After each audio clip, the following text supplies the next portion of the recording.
We've all had our share of embarrassing moments on the baseball field, even the great ones. I even struck out on an alleged intentional walk, but that happened before TWIB, so they wouldn't dare show it. I can't believe they showed it. Well, at least I'm not alone. Take, for instance, George Brett's crowning moment, the day he got hit number 3,000. 3,000 hits.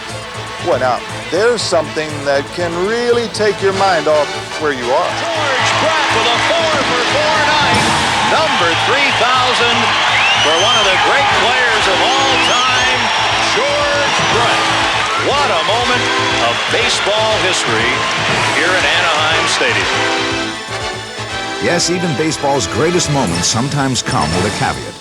When this game resumed, Brett began to banter with first baseman Gary Gaetti. He asked me if my wife was here, and I said yeah, and then I had a bunch of people from Kansas City fly in, and they came to the game Monday, and I was scratched, and they left in the bottom of the first inning to go to some bar and watch the Chiefs game. And then I started to say, on Tuesday, they didn't even count. Throw to first. And George Brett is picked off first. And even his wife is embarrassed.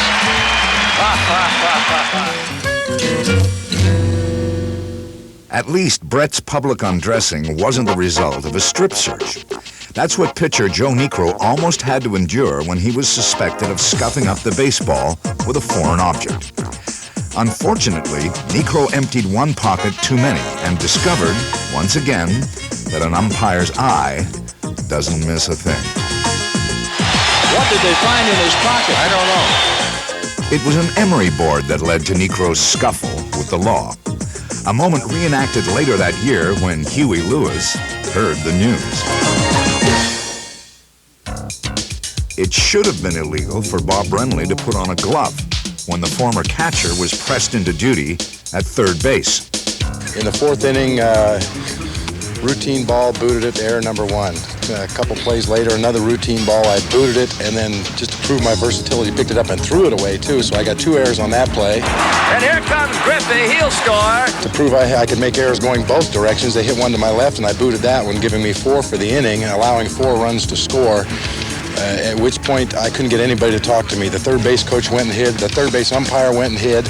And, I felt like I was alone in the middle of the universe. But this incredible feeling of calm came over me when I left the field. I mean, normally I would break things and throw things, but I was very calm, cool, and collected. And next at bat, I hit a home run to put us on the scoreboard. The at bat after that, I hit a single to drive in 2 runs. And then the capper was 9th inning, 2 outs, full count, hit a home run to win the ball game. Oh, it's gone. Bob Brenly is going to win the ball game. How do you like that?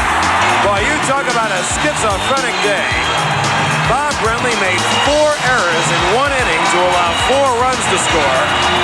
It's a bases-empty homer, a 2-run single, and that colossal shot to left. The Giants win it 7-6. Roger Craig, the manager at the time, joked that I was comeback player of the year in 1 afternoon. So you have to be known for something. I guess it could be a lot worse.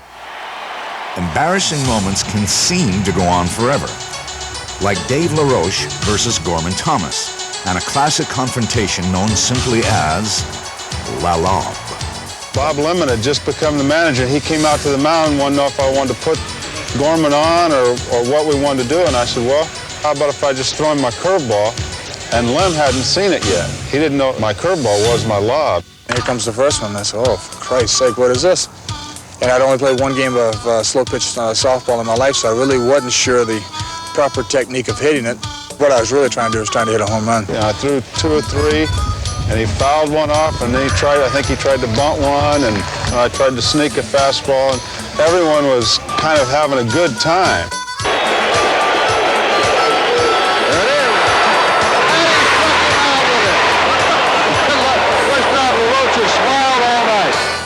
The following season, it was La Lob, La Sequel. Well, the second time I kind of gave him a little smile, and I was thinking to myself, being a fair sport, I thought I would give him another chance. So this time I think I threw him 8 or 10 straight, and he was fouling them off and pulling them way up in the upper deck. And I mean, the softer I was throwing it, the harder he'd swing. Finally, La Lob became La Single as Gorman got his revenge. Finally, I buried one in the left field and got a line drive and got on first base, and a bunch of the Yankees would give me a lot of crap and more or less tipped my hat and stuck my tongue out, and, you know, it was even.